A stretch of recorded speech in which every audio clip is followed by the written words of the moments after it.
brakes on this unit either, so kind of interesting here in a minute.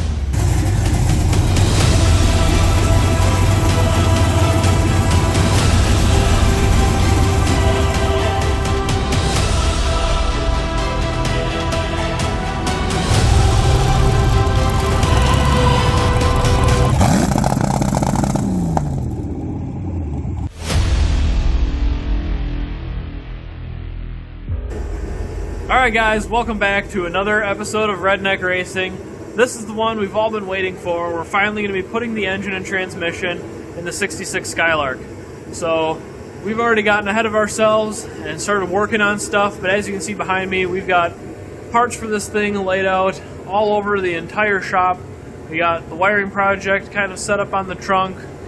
We got the motor assembly going on over there. We got other odds and ends sitting on this table. We got a bunch of other junk over there. So I'm going to flip the camera around and show you kind of what we've already got done and where we're going with this.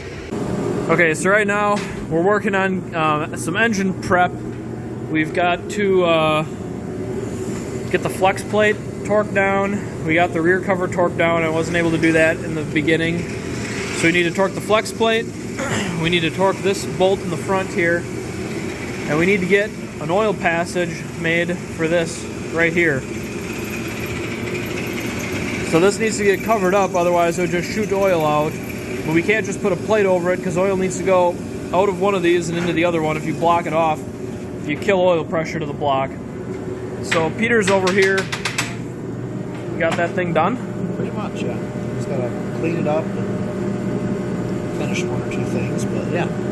Yeah, that's gonna work perfect. We didn't have one of those, so instead of waiting 3 days for them to ship one, we just made one, and it took an hour. Yep. And we stole the bolts for it out of the old 5.3, so we'll be good to go with this. The other thing that we got, so you have the transmission right there, and the torque converter. We're gonna be putting that all together outside of the car, and then sliding the whole unit into the car as one piece. So we got some torque converter bolts. This torque converter is weird. There's no threads on the converter, so we have to put a nut and a bolt through the flex plate into the converter. And what we got going on right here, that's a Turbo 400 torque converter. But if you have the flex plate from the 6-liter LS, it works with the Turbo 400 torque converter. If you have a flex plate off of a 5.3 LS, or an LM7, the LM7 flex plate doesn't work, the LQ4 flex plate does. In most applications, there might be a couple where it doesn't work, so don't quote me on it being 100% of the time. But you want the flex plate that looks like this, where it has the spacer in the middle here. There's a thinner flex plate that doesn't exactly work. So we got the wiring project going on back here. You can see I've got a really crappy diagram of how I want to wire everything, and not all of this is going to be 100% exact. I'm pretty sure I'm actually going to be running a fuse to the starter switch, so the starter exciter wire is going to have a fuse on it. It probably doesn't need it, but I've got 15 fuses in my fuse block, and I really am never going to use all of them, so hey, why not? I'll show you guys kind of what it looks like inside of here. I got some of the terminator laid out. There's the fuse block and the holly, and then we have the switch panel done up there. The starter exciter wire, as you can see, will get wired to the switch that says engine start, and then the red switch on the far left will be the ignition switch, and then these other 4 switches will be for water pump, radiator fan, and that's probably it for now. Maybe one of them will be for interior lights, and the other one will be for the MAC valves for the boost control once that gets added. So that's kind of the wiring plan. Probably going to gloss over that for the most part as we're wiring it, but that's sort of what we got laid out right now. Okay guys, we are one more step closer to getting this in. We got the transmission bolted to the motor. We got the torque converter all installed nicely on there. So we had, it probably slid out a little far. I think the spec is supposed to have like a max of 3/8, but it should still engage the pump. The one thing we do still need to get yet is some sort of adapter to go from the tranny cooler ports on the transmission to the tranny cooler lines on the tranny cooler here. These are humongous compared to that one, so we'll either have to get an adapter or a different fitting, or find different fittings for this that are smaller, but O'Reilly's doesn't carry that, so probably have to get some kind of adapter for stuff. But yeah, anyways, we're pretty much ready to shove this in. Gosh darn close, yeah. Get it done. And you're working right now on an alternator bracket. Yeah. So this was meant for a power steering pump, apparently, that I bought a long time ago. But it wasn't going to work with my water pump, because I have an electric water pump. So I'm going to see if I can weld on and fabricate on and MacGyver some sort of alternator. Yeah. So, our plan, what are we going to do? We're going to put that in first, and then I'll work on wiring it while you figure that out. Yep. And then, I don't know, once we get the starter wired, we can start trying to crank it, so we're getting really close. Okay, progress is coming along. Progress is making progress. We got the motor in. It was a very, very tight squeeze. When we mocked everything up, my theory is we kind of didn't have gaskets on anything. And so the thickness of gaskets on everything wound up causing some problems. This dipstick tube was in the way of just about everything for the transmission. We never had that on in the first place, so that caused quite a few problems. The transmission is like, or at least it was, pretty much tight up against the tranny tunnel. The headers don't fit now that we have gaskets on there. Oh, that's actually not bad. The gasket doesn't wiggle, so it's tight, basically. So we're having to massage a couple things on the back of the firewall again with the gasket on the intake manifold. It sits up, you know, that much higher, and now all of a sudden everything's a press fit. We're starting to run the wiring harness through so we can figure out where that's going to lay across the intake valley, or the lifter valley, and then throw the intake on, and then Peter can start working on the front drive, and I can start wiring everything else up. Shouldn't be too long. We probably won't get to firing it up today, but it'll be in this video, so keep watching. Alright everybody, we are on to day 2 of trying to get the whole Buick project put together. Actually, we're on weekend number 2 now. But it's late in the afternoon today, and I'm thinking we'll probably have it running by the end of the day tomorrow. So as you guys can see here, the whole motor is in the car. We got the transmission and everything hooked up. I think you guys saw that last weekend. After we turned the camera off last weekend, we got both the exhaust manifolds put on, made sure that those fit. We had to clearance some stuff. We had to clearance a lot of stuff over on that side, but everything fits now. We got the fuel system hooked up, and we got the starter put on. So now that the starter's on, I know where to run a lot of my wires to. We got a whole bunch of electrical connections. I should have all the electrical connectors and battery connectors that I need for it. I got a nice dump battery for it, so that should work pretty nice. We're probably just going to have to use it for mock-up. Although when I did put a voltmeter on it, it read like 11.6, and I was expecting it to read like 3, so we might be in luck. But yeah, now that the starter's in place, I can start wiring stuff. I know how long to make a lot of the wires. Peter's going to be working on trying to get the alternator fabricated up front here, and then we'll know where to run the rest of the wires. And then we basically just got to get the transmission cooler hooked up. We took the fittings off of the Turbo 350 transmission that we got. Hopefully we can use those fittings and shove them into the rubber hose and put hose clamps on it, and it'll be really janky, but it should work for the time being. Alright, I'm on my way right now to flip the power switch in the back over here. And are you watching to make sure nothing's gonna light on fire up there, Peter? Oh yeah, I'm watching it. Yeah. Okay. Power on. Oh shit. That actually worked. It's fine. What happened? Nothing? Nothing. That's Okay. why I said, oh shit. Alright. Oh, the truth here. See if that battery's any good.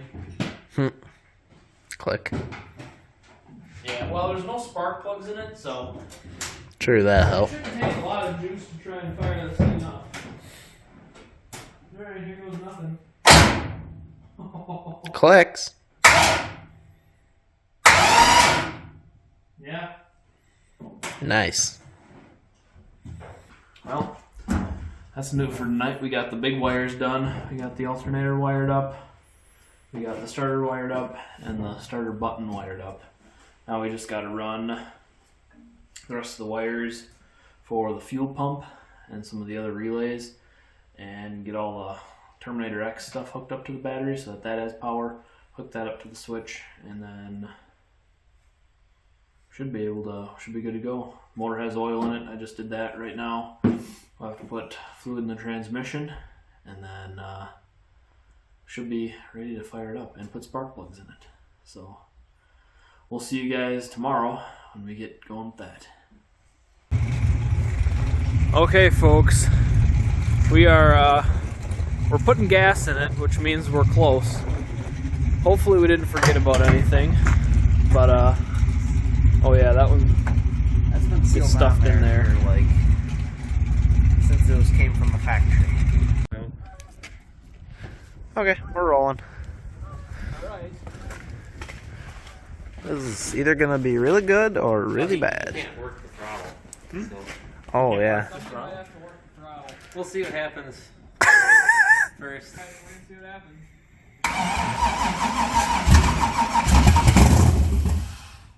Wanted to. Might actually fire up right away here.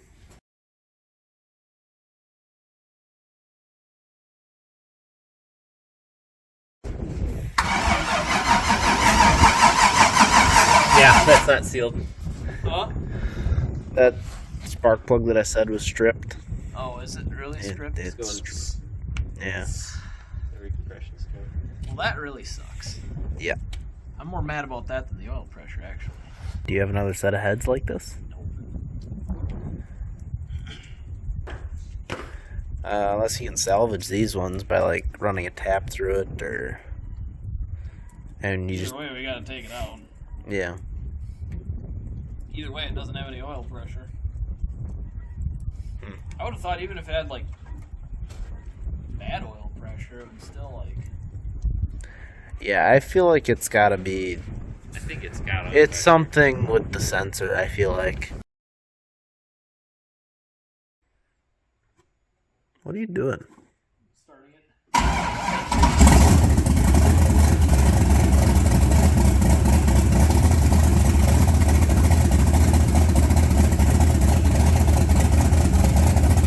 Yeah.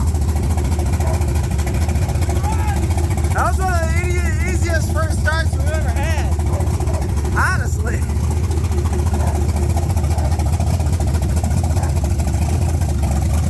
Just kind of watch your teeth a little bit while you're standing in line with the serpentine belt. I don't trust the shit I did at all. You're gonna get caught right in the face with that sucker. Yeah, that does be a brace on it. Yeah. There'd be nothing like getting bitch slapped by a serpentine belt. Well, Definitely got some floor surge. yeah. Oil pressure's fantastic though. Where? Yeah, the AFR is Yeah, just. Bar has no idea what's going on. Look, that one cylinder has no compression.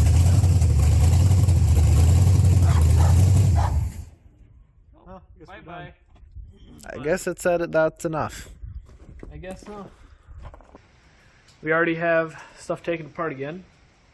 So one of the spark plug holes was completely stripped out, and it was causing all sorts of problems. It was running on 7 cylinders basically, and it was screwing up the AFR, and it was blowing exhaust out of the spark plug hole. So basically we got to rip that head off, or I already did rip the head off, and then we're rethreading it. So I'll show you guys that. So as you can see, here's the head. That's the cylinder that's causing problems. And I just got one of these 14mm spark plug rethreader kit. I got it from AutoZone, I believe. And it comes with a tap, and it comes with these thread inserts. Alright, there's the finished product. I got the thread insert put in there. I wound up just putting the insert on the spark plug and then sending the spark plug in. Snugged it up, backed the spark plug back out, spark plug came out, that thing stayed in there, so that's perfect. I wound up tapping it all the way through. As you can see, I just sent that tap all the way in. I kind of wish I hadn't done that, because I don't know if you can really see it super well, but it left like there's a burr all the way around the edge here, and basically what that is detonation waiting to happen. So when you get really thin metal, it heats up quicker than other metal, and all around here it'll create like hot spots even after the spark plug fires, and it'll act like another spark plug just sitting there waiting to create all sorts of other ignition when it's not supposed to happen. So basically I'm gonna have to try and go in there with a die grinder and get a bit, which I don't have with me right now, so that'll have to wait till tomorrow, and then just go in here and basically polish this up right around here. Alright guys, we finally got the motor running really good. Getting it up to temp here. Oh, it's plenty of ways up to temp. Turn the fan on. But as you can see, we got the wheels spinning. Got her in reverse, tranny works.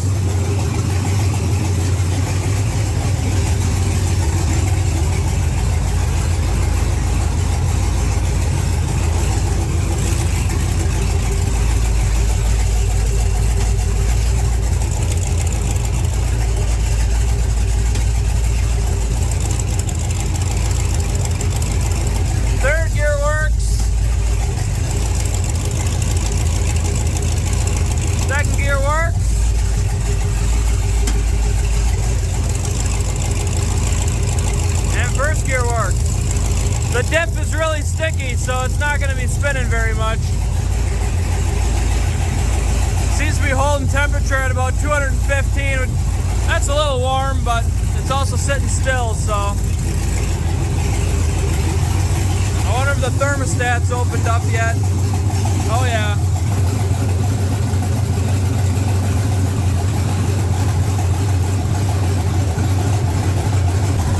Check the tranny fluid, make sure we got enough juice in there after putting it in a couple gears.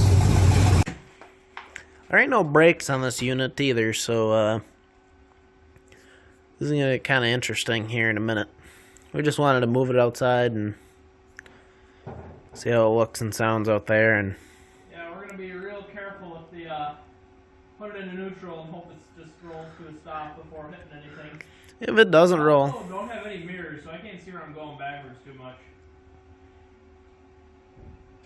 Is it a straight shot out of here, or? Straight shot with about 10 degrees on her. Which way? Depends on which way you're looking at it from, I guess. Alright. Let's see what happens. Yeah.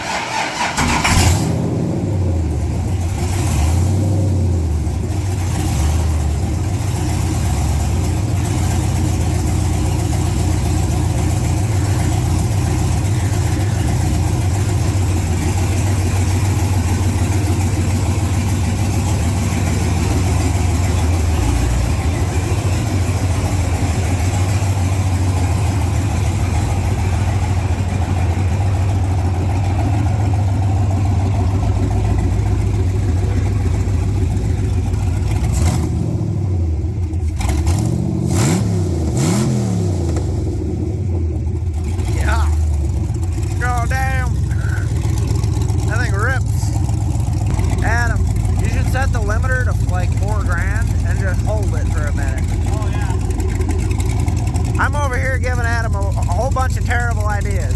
It's great. Yeah, we do have a bunch of bad ideas, don't we?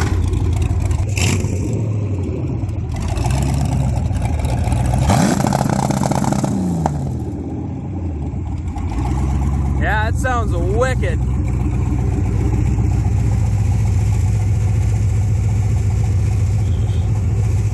Probably shut it off now, it's probably warm. I wonder how much juice we got left in here. That gives a very surreal feeling in there. Like, it is very...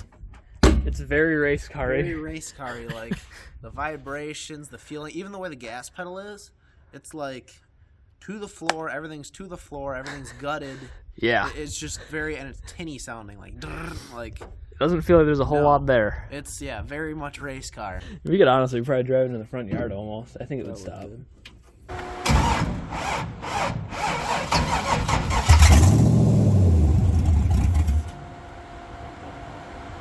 That's all.